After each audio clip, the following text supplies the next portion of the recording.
There have been a number of huge strikes in the central Gaza Strip where we are, in the Zawaja village to the west of the central Gaza Strip. The one hit a resting place in which 5 Palestinians were killed. Another hit a beach resort that is used by some journalists here in the territory. One young man, 17 or 18-year-old young man was killed in that strike. Another one was also killed, and a third one was injured. These are among the journalist community.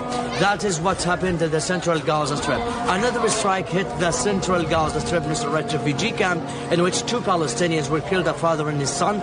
And it seems for the population that Israel is now carrying out some kind of pinpoint attacks, some pinpoint military actions across the Gaza Strip after Israel has accused Hamas of violating the ceasefire earlier in the morning, something that Hamas has denied vehemently and said that their elements were not there in Rafah, which and the statement by Hamas suggests that the Rafah area is only occupied by Israeli army and taken over by the Israeli army, and then there's no presence of civilians or militants in that area. That's the Hamas statement.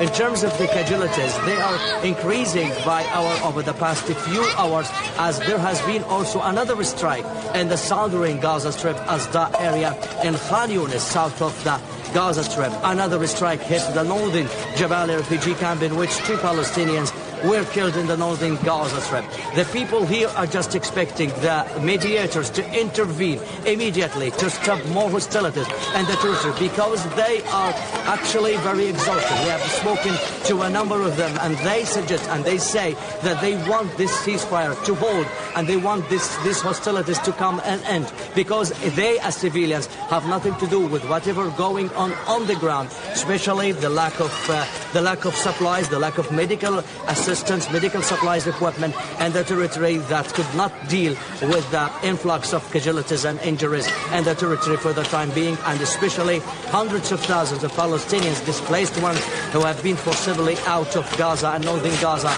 and went to the southern parts of the Gaza Strip and recently started flowing back into their areas in northern and Gaza City, are very hopeful that this situation will come to an end very soon with the help of the mediators, on top of whom actually is United States and the President Donald Trump, Egypt, Qatar and Turkey.